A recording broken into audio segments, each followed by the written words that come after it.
கர்த்தருடைய பரிசுத்த நாமத்திற்கு மகிமை உண்டாவதாக. நம்முடைய விலையேற பெற்ற பிரென்னாம் குடும்பத்திலே வாழ்ந்து கொண்டிருக்கின்ற அன்பு முத்துக்களும் வைரங்களும் ஆகிய அன்பு சகோதர சகோதரிகளை கர்த்தர் தாமே அதிகமாக ஆசீர்வதித்திருக்கின்றார். இந்த காலை வேளையிலே தேவன் உங்களிடத்திலே ஒரு சிறு பதிவை பகிர்ந்து கொள்வதற்காக, தேவன் கிருபை செய்ததற்காக நான் தேவனுக்கு நன்றி சொல்கின்றேன். இன்றைக்கு அநேக ஜனங்கள் எடுக்கப்படுதல் முடியவில்லை என்றும், சில பேர் 1963 ஆண்டிலே மேகஸ்தம்பத்தில் வெளிப்பட்ட அந்த நிகழ்ச்சியை தேவன் வானத்தை வரைக்கும் வந்துட்டாரு, இன்னும் பூமிக்கு வரல அப்படி என்றும் சில பேர் இன்னும் வந்தாரு, அவர் முழுமையாக வெளிப்படல, பாதி மாத்திரம்தான் வெளிப்பட்டாரு அப்படின்ற இன்றைக்கு அநேக விதமான சபை கோட்பாடுகளை நாம் பார்க்கின்றோம். ஆனால் யாருமே வார்த்தையை அறிந்து வெளியேற பெற்ற 3வது வேதாகமத்துக்குள்ள வந்து சொல்லப்பட்ட ரகசியம் என்ன என்பதை அவர்கள் அறிந்து கொள்ளாமல் இன்னும் இருக்கிறார்கள். உதாரணமாக நீங்கள் பார்ப்பீர் என்றால், இன்றைக்கு நாம் எங்கே வாழ்ந்து கொண்டிருக்கின்றோம், எந்த காலத்தில் வாழ்ந்து கொண்டிருக்கின்றோம், எந்த கால கட்டத்தில் இருக்கிறோம் என்பதை அநேக ஜனங்கள் காண தவறி விடுகிறார்கள். உதாரணமாக நீங்கள் பார்ப்பீர் என்றால், முதலாவது இயேசு கிறிஸ்து பூமிக்கு வர வேண்டும், பிறகு மணவாட்டியை மீட்டுக் கொள்ள வேண்டும், அடுத்ததாக அவர் 3 வருஷ ஊழியமாக இஸ்ரவேலுக்கு சென்று மோசே எலியாவாக அவர் ஊழியம் செய்து 1,40,000 பேரை மீட்டுக் கொள்ள வேண்டும், பிறகு அர்மகத்தா யுத்தம், தேவனுக்கும் பிசாசுக்கும் நடக்கிற யுத்தம், அது முடிய வேண்டும். முடிந்த பிறகுதான் 1000 வருட அரசாட்சி வரும் என்று அநேக என் டைம் சர்ச்சில் வாழ்ந்து கொண்டிருக்கின்ற போதகராகட்டும் விசுவாசிகளாகட்டும் எல்லாத்துக்குமே இதுதான் வேதத்தினுடைய கர்த்தர் சொன்னது பிரகாரம் பூமியில நடக்க வேண்டிய காட்சியாக இருக்கிறது. 1000 வருட அரசாட்சிக்கு முன்பாக ஒரு யுத்தமும் 1000 வருட அரசாட்சிக்கு பின்பாக ஒரு யுத்தமும் நடக்க வேண்டும் என்று வேதத்தில் நாம் வாசித்திருக்கின்றோம். அப்படி என்றால் இன்றைக்கு நாம் வாழுகிற நாட்கள் எந்த நாட்களில் இருக்கிறோம் என்பதை நாம் அறிந்து கொண்டால், எது எது முடிந்து விட்டது, எது எது நடக்கப் போகிறது என்பதை பற்றி நாம் தெரிந்து கொள்ளலாம். உதாரணமாக நீங்கள் பார்ப்பீர் என்றால், நாம் இன்றைக்கு எந்த நாட்களில் வாழ்ந்து கொண்டிருக்கின்றோம், எந்த காலகட்டத்தில் இருக்கிறோம், எந்த வார்த்தை நிறைவேறுதலை தாண்டி வந்திருக்கிறோம் என்பதை பற்றி நான் கொஞ்சம் வாசிக்கின்றேன். அதாவது 6வது முத்திரை, 6வது முத்திரையில 194வது பேராவும் 195வது பேராவும் உங்களுக்கு நான் வாசித்து காண்பிக்கின்றேன். இப்பொழுது நான் கூறப்போவது உங்களுக்கு சற்று அதிர்ச்சி அளிக்கலாம். இதை குறித்து உங்களுக்கு கேள்வி ஏதாவது இருக்குமானால், இதை பற்றி நீங்கள் ஏற்கனவே அறிந்திராவிட்டால் அதை என்னிடம் கேட்டு தெரிந்து கொள்ளுங்கள். பாருங்கள், சொல்கிறார் அவர், இப்பொழுது நான் கூறப்போவது உங்களுக்கு அதிர்ச்சி அளிக்கலாம். ஒருவேளை உங்களுக்கு தெரியாமல் இருந்தால் என்னிடத்தில் நீங்கள் கேட்டு தெரிந்து கொள்ளுங்கள். 195வது பேரா வாசிக்கிறேன்.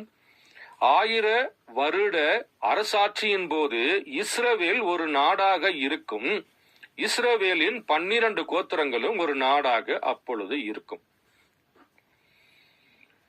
பாருங்கள், இந்த வார்த்தையின் பிரகாரம் இன்றைக்கு நாம் எங்கே வாழ்ந்து கொண்டிருக்கின்றோம்? இஸ்ரவேல் நாடு இன்னைக்கு தனி நாடாக இருக்கிறது. 12 கோத்திரங்களும் ஒன்று சேர்ந்து விட்டது என்று நாம் கண்கூறாக பார்க்கின்றோம். எல்லா துறைகளிலும் பாருங்கள், அவர்கள் தான் இன்றைக்கு நம்பர் 1. 2000 ஆண்டுகளாக வீடு இல்லாமல் இருந்தார்கள், பொருளாதாரக்குள் அடிமைத்தனமாக இருந்தார்கள். 1947 வரைக்கும் இஸ்ரவேல் நாடு உலக வரைபடத்தில் எழுதப்படாமல் இருந்தது. 1947 ஐநா சபையின் மூலியமாக இஸ்ரவேல் நாடு தாவீதின் கொடியை வைத்துக் கொண்டும் இஸ்ரவேல் என சொல்லக்கூடிய நாடாகவும் பாருங்கள் 1947 சுதந்திரம் பெற்றுக் கொண்டது. இயேசு கிறிஸ்து மரித்து உயிர் தெழுந்த பிறகு 40 ஆண்டுகள் கழித்து தீத்துராயின், மசாலின், ஸ்டாலின், அலெக்சாண்டர், எய்மென் மூலியமாக தேவன் ஒன்றுமே இல்லாதபடிக்கு இஸ்ரவேல் நாட்டை அழித்து போட்டார். 2000 ஆண்டுகளாக அவர்களுக்கு வீடு வாசல் இல்லாமல் அவர்கள் புரதிக்குள் அடிமைத்தனமாய் இருந்தார்கள். ஏற்கனவே 400 வருடம் அவர்கள் எகிப்துக்குள்ள அடிமைத்தனமாய் இருந்தார்கள். இங்கே அவர்கள் 2000 ஆண்டுகள் அடிமைத்தனமாய் இருந்து பிறகு அவர்கள் தேவனாலே பாருங்கள் இஸ்ரவேலுக்கு அழைக்கப்பட்டு அங்கே அவர்கள் குடியேறி இருக்கிறார்கள். அப்படி இருக்கும் அந்த நாள் தேவன் சொல்லுகிறார் 1000 வருட அரசாட்சி. இந்த வார்த்தையின் பிரகாரம் நாம் எங்கே இருக்கின்றோம்? இப்பொழுது 1000 வருட அரசாட்சிக்குள்ளே வாழ்ந்து கொண்டிருக்கிறோம் என்றால், அப்படி என்றால் தேவன் வந்திருக்க வேண்டும், சபை எடுக்கப்பட்டிருக்க வேண்டும். 3 ஆண்டுகள் தானியேலுடைய 70 வாரத்தினுடைய பாதி, அதாவது மீதி இருக்கிற 3 ஆண்டுகள் இஸ்ரவேலில் நடந்திருக்க வேண்டும். அர்மகதா யுத்தம் முடிந்திருக்க வேண்டும். இதெல்லாம் முடிந்தால்தான் 1000 வருட அரசாட்சி பூமியிலே நடக்கும் என்று நாம் வேதத்தில் வாசிக்கிறோம். அப்படி என்றால் இன்றைக்கு நாம் எங்கே இருக்கிறோம்? 1000 வருட அரசாட்சியில் இருக்கிறோம். அப்படி என்றால் தேவன் எப்பொழுது வந்தார், எப்படி வந்தார் என்பதை பற்றி நாம் இன்றைக்கு தெரிந்து கொள்ளப்பட்ட வேத பகுதி 1 தெசலோனிக்கேயர் 4 அதிகாரம் 16 17. கண்டிப்பாக நீங்கள் இந்த செய்தி கேட்கிற அன்பு சகோதர சகோதரிகள், இது அரை மணி நேரத்திலேயோ 1 மணி நேரத்திலே பேச முடியாத ஒரு செய்தியாக இருக்கிறது. ஒரு 4-5 பாகம் வரும். கண்டிப்பாக இந்த செய்தியை நீங்கள் கேளுங்கள். வார்த்தையின் மூலியமாக 3வது வேதாகமம் மூலியமாக தேவன் நம்மளுக்கு எப்படி இந்த காரியங்களை வெளிப்படுத்தி தந்தார் என்பதை பற்றி நாம் பார்க்கலாம். பாருங்கள், ஏனெனில் கர்த்தர் தாமே ஆரவாரத்தோடும் பிரதான தூதனுடைய சத்தத்தோடும் தேவ எக்காலத்தோடும் வானத்திலிருந்து இறங்கி வருவார். அப்பொழுது கிறிஸ்துவுக்குள் மரித்தவர்கள் முதலாவது எழுந்திருப்பார்கள். பின்பு உயிரோடுக்கிற நாமும் கர்த்தருக்கு எதிர்கொண்டு போக மேகங்கள் மேல் அவர்களோடு கூட ஆகாயத்தில் எடுத்துக்கொள்ளப்பட்டு இவ்விதமாய் எப்பொழுதும் கர்த்தர்களுடனே கூட இருப்போம் என்று பவுல் எழுதுகின்ற பொழுது எழுதுகின்றார். இந்த வார்த்தையின் அதே போல யோவான் வெளிப்படுத்தல் புஸ்தகம் 10 அதிகாரத்தில் எழுதுகிறார். அவர் எழுதுகின்ற பொழுது பாருங்கள், பின்பு பலமுள்ள வேறொரு தூதன் வானத்தில் இருந்து இறங்கி வர கண்டேன். மேகம் அவனை சூழ்ந்திருந்தது. அவனுடைய சிரசின் மேல் வானவில் இருந்தது. அவனுடைய முகம் சூரியனை போலவும் அவனுடைய கால்கள் அக்னி ஸ்தம்பம் போலவும் இருந்தது. திறக்கப்பட்ட ஒரு புஸ்தகத்தை அவன் கையில் இருந்தது. தன் வலது பாதத்தை சமுத்திரத்தின் மேலும் தன் இடது பாதத்தை பூமி மேலும் வைத்து சிங்கம் கர்ஜிக்கிறது போல மகா சத்தமாய் ஆர்ப்பரித்தான். அவன் ஆர்ப்பரித்த போது 7 இடிகள் சத்தமிட்டு முழங்கின. பாருங்கள், இங்கே பவுல் எழுதின இந்த வார்த்தையை தான் யோவான் பரலோகத்திலே நின்று நேரடியாக பார்த்து தேவன் எப்படி பூமிக்கு வருகிறார் என்பதை பற்றி பவுல் எழுதுகிறார். மன்னிக்கவும், யோவான் எழுதுகிறார். அப்படி என்றால் இந்த பவுல் மூலியமா சொல்லப்பட்ட இந்த வார்த்தை கர்த்தர் தாமே ஆரவாரத்தோடும் பிரதான சத்தத்தோடும் தேவ எக்காலத்தோடும் எங்கிருந்து வருகிறார்? வானத்திலிருந்து தான் இறங்கி வருகிறார். அப்ப இந்த ஆரவாரம் எங்க நடந்தது? பூமியிலே கிடையாது. இந்த பிரதான சத்தம் எங்க நடந்தது? எல்லாமே பரலோகத்தில் நடந்தது. பரலோகத்தில் இந்த நிகழ்ச்சி முடிச்சதுக்கு அப்புறம் தான் தேவன் வெளிப்படுத்தல் புஸ்தகம் 10 அதிகாரத்திலே கீழே இறங்கி வருகின்றார். பாருங்கள், கர்த்தர் தாமே ஆரவாரத்தோடும் பிரதான தூதனோடும் பிரதான தூதனுடைய சத்தத்தோடும் தேவ எக்காலத்தோடும் வானத்திலிருந்து இறங்கி வருவார். அப்ப இந்த நிகழ்ச்சி எங்க நடைபெறுகிறது? பரலோகத்தில் நடைபெறுகிறது, பூமியில அல்ல. இன்னைக்கு அநேக சகோதரர்கள் எல்லாம் பாருங்கள், ஆரவாரம் என்பது ஒரு செய்தி, பிரதான தூதன் என்பது ஒரு செய்தி என்று பாருங்கள், இப்படியாக அநேக விதமான காரியங்களை அவர்கள் போதித்துக் கொண்டிருப்பார்கள். ஆனால் வேதம் சொல்கிறது, கர்த்தர் தாமே ஆரவாரத்தோடும் பிரதான தூதனுடைய சத்தத்தோடும் தேவ எக்காலத்தோடும் வானத்திலிருந்து இறங்கி வருகிறார். அப்படி என்றால் வானத்தில் என்ன நடந்தது? வானத்தில் நடந்த ஆரவாரம் என்னது? இதை நாம் அறிந்து கொண்டால்தான் தேவன் எப்படியாக பூமிக்கு வருகிறார் என்பதை 10ஆம் அதிகாரம் இந்த வார்த்தையோடு எப்படி நிறைவேறுகிறது என்பதை பற்றி நாம் பார்க்கலாம். பாருங்கள், வேதாகமத்திலே யோவான் மூலியமாக தேவன் வெளிப்படுத்தல் புஸ்தகத்தை தேவன் எழுத சொல்கின்றார். அப்படி எழுதுகின்ற பொழுது ஆசியாவில் உள்ள 7 சபை காலத்துக்கும் எழுத வேண்டும் என்று தான் தேவன் இருக்கிறவரும் இருந்தவரும் வருகிறோமாய் இருக்கிற சர்வை வல்லமையுள்ள தேவன் என்று யோவானுக்கு தன்னை வெளிப்படுத்தி காண்பித்து இதை எழுத வேண்டும் என்று தேவன் யோவானுக்கு கட்டளை தருகின்றார். பாருங்கள், யெகோவா தேவனுக்கு 1000 நாமங்கள் உண்டு. அந்தந்த காலத்துக்கு தேவன் அந்தந்த தான் தெரிந்து கொள்ளப்பட்ட மனிதனிடத்தில் தேவன் தன்னுடைய நாமத்தை வெளிப்படுத்தி காண்பிக்கின்றார். அப்படியாக இருக்கின்ற பொழுது இன்றைக்கு நாம் வெளிப்படுத்தல் விசேஷம் என்பது கடைசி காலத்தில் நடக்க வேண்டிய ஒரு காரியமாக இருக்கிறது. அப்படி என்றால் தேவன் இந்த வெளிப்படுத்தல் புஸ்தகம் சொல்லப்பட்ட ஒவ்வொரு அதிகாரமும் நிறைவேறினதா இல்லையா என்பதை நாம் ஒவ்வொன்றாக பார்க்கின்ற பொழுதுதான் வானத்திலிருந்து இறங்கி வந்த தேவன் எங்கே வந்தார், எப்படி தேவன் வலதுகால் சமுத்திரத்தின் இடையே பூமி மேல வைத்து எப்படி அவர் 7ஆம் தூதனுக்குள்ள பரிபூர்ணமானார், இந்த கர்த்தர் தாமே ஆரவாரத்தோடும் அந்த பரலோகத்தில் ஆரவாரம் எப்படி நடந்தது என்பதை பற்றி நாம் அறிந்து கொண்டால்தான் இந்த வேத வார்த்தைகளுக்கு மற்றவர்கள் என்ன போதித்தாலும் செய்தியை படிக்காத அநேக பேர் தன்னுடைய ஞானத்தின் மூலியமாக போதித்தாலும் நீங்கள் வார்த்தையை அறிந்திருப்பார் என்றால் பாருங்கள், நீங்கள் அந்த தவறான ஒரு போதனையிலிருந்து நாம் தப்பித்துக் கொள்ள முடியும். மறுபடியும் சொல்கிறேன், பாருங்கள், இந்த ஆரவாரம் எல்லாமே எங்க நடந்தது? பூமியிலே கிடையாது, இது பரலோகத்தில் நடந்தது.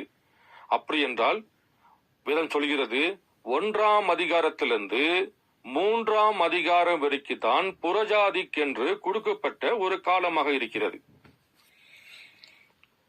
4ஆம் அதிகாரம் சபை எடுத்துக்கொள்ளப்படுகிறது. 5ஆம் அதிகாரத்தில் பரலோகத்திலிருந்து காட்சி நடைபெறுகிறது.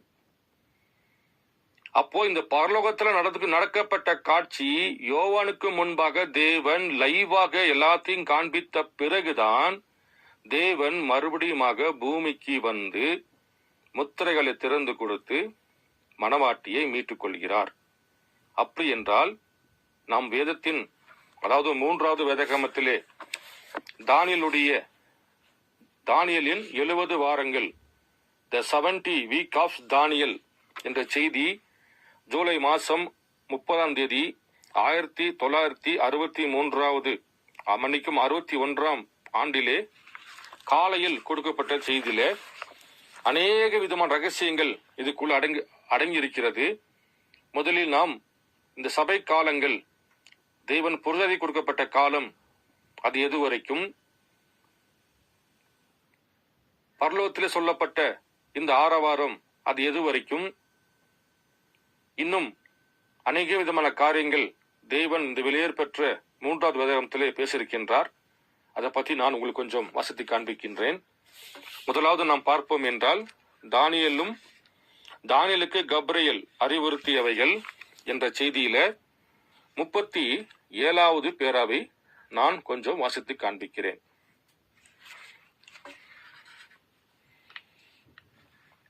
இப்பொழுது இதன் பின்னணியை பார்ப்பதற்காக இதற்கு முன்புள்ளவற்றை நான் திரும்பவும் கூறப்போகிறேன். எனவே மக்கள் புரிந்து கொள்ளும்படியாக 4ஆம் அதிகாரம் 4, 5ஆம் அதிகாரங்களின் பேரில் நான் எழுதி வைத்துள்ள சில குறிப்புகளை நான் கொண்டு வந்துள்ளேன். முதலாவதாக நாம் இதை எடுத்துக்கொள்ளும் முன்னர் இதனோடு இணைந்து சொல்லுகிற காரியத்தை எடுத்து பார்ப்போம். அதனால் நீங்கள் 4ஆம் அதிகாரத்திலிருந்து புரிந்து கொள்வீர்கள்.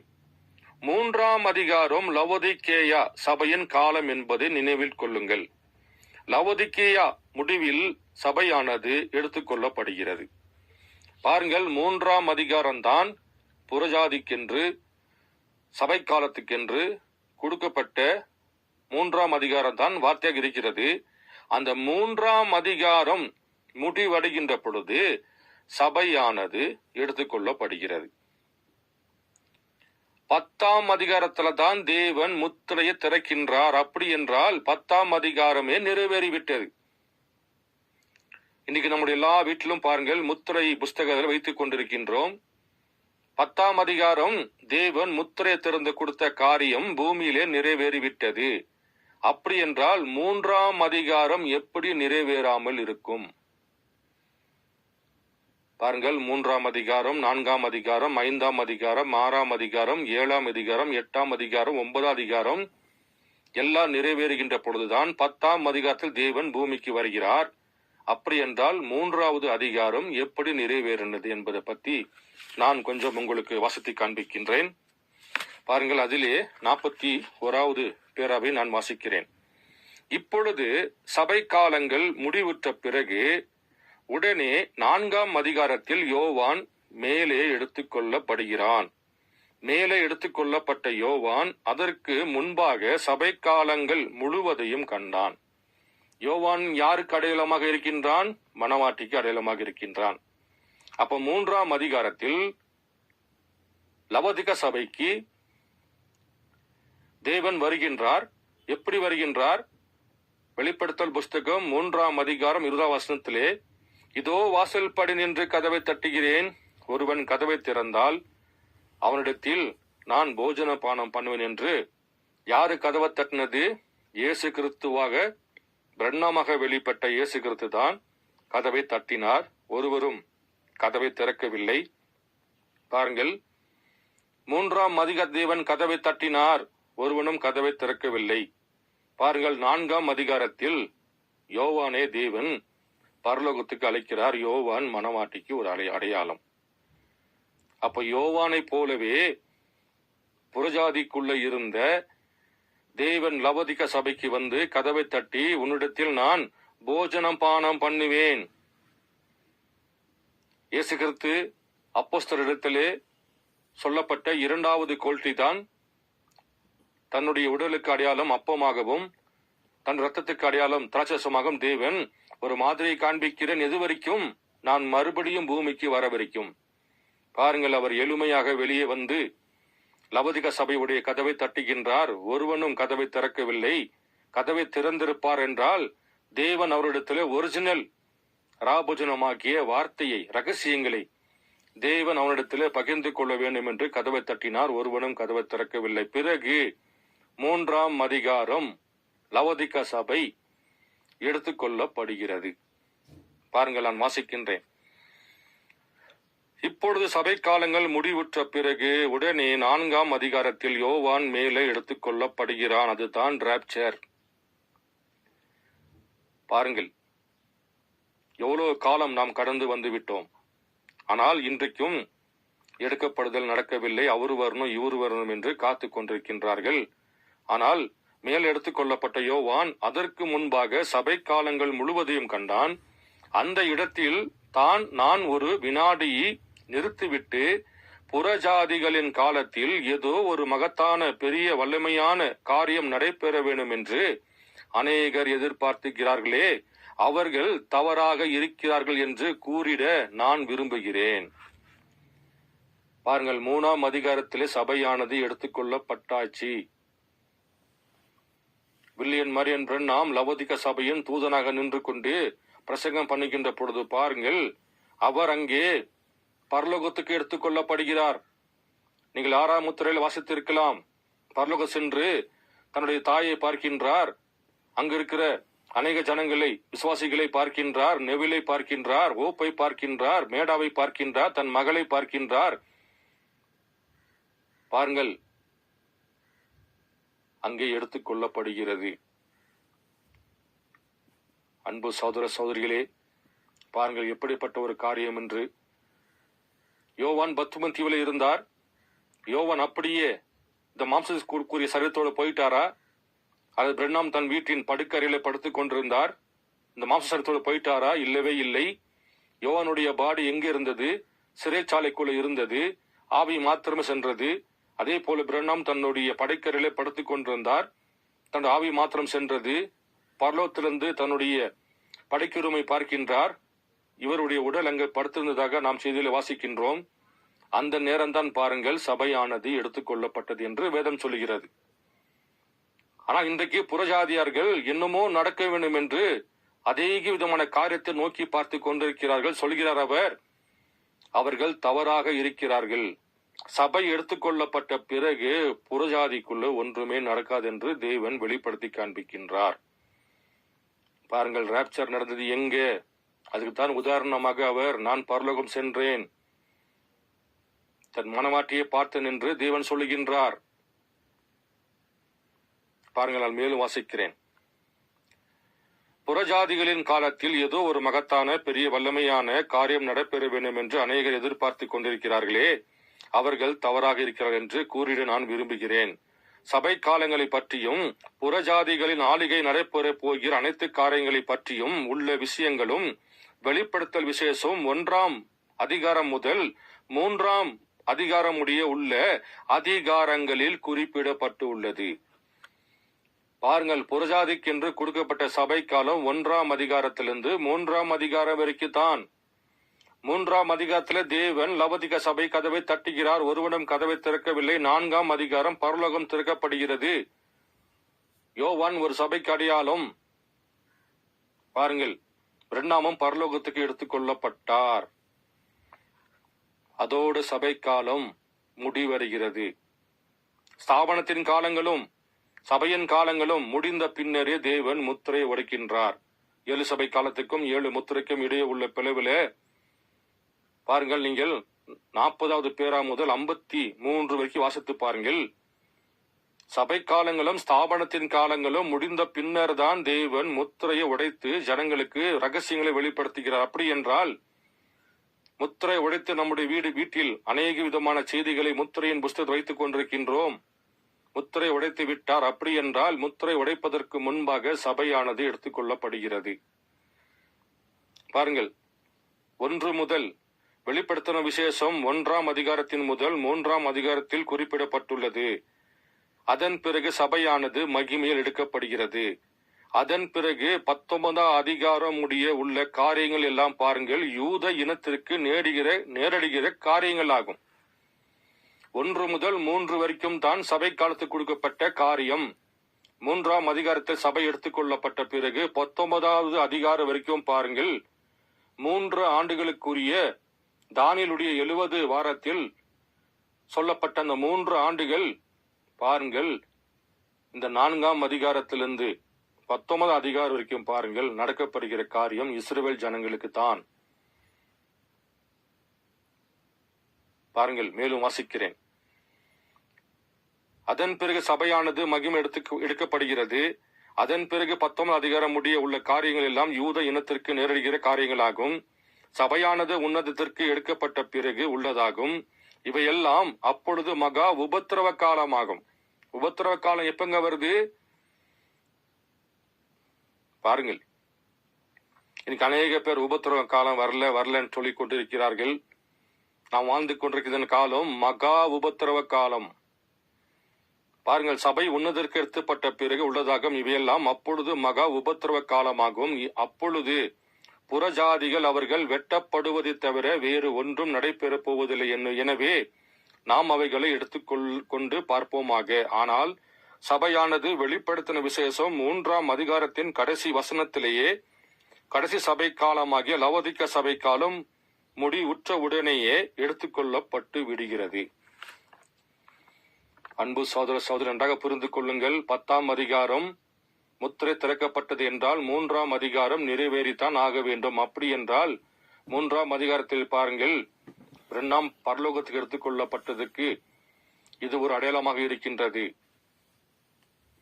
பாருங்கள், அங்கே ராப்சர் முடிந்து விட்ட பிறகு பாருங்கள் 4ஆம் அதிகாரத்திலே யோவான் மேலே எப்படி எடுத்துக்கொள்ளப்பட்டாரோ அதே போல பாருங்கள் இந்த எலியாவாகிய சபை காலத்துக்கு கொடுக்கப்பட்ட எலியாதான் பிரண்ணாம். இந்த எலியாவும் பாருங்கள் எங்கே எடுத்துக்கொள்ளப்படுகிறார்? பரலோகத்துக்கு எடுத்துக்கொள்ளப்படுகிறார். அப்படி எடுத்துக்கொள்ளப்பட்ட பிறகுதான் பரலோகத்திலே காட்சி நடைபெறுகிறது. யோவானே தேவன் கொண்டு வந்து பரலோகத்தில் வைக்கின்றார். பிரண்ணாமையும் தேவன் கொண்டு போய் பரலோகத்தில் வைக்கின்றார். அங்க நடக்கிற நிகழ்ச்சி தான் பாருங்கள். அங்க என்ன நடந்தது?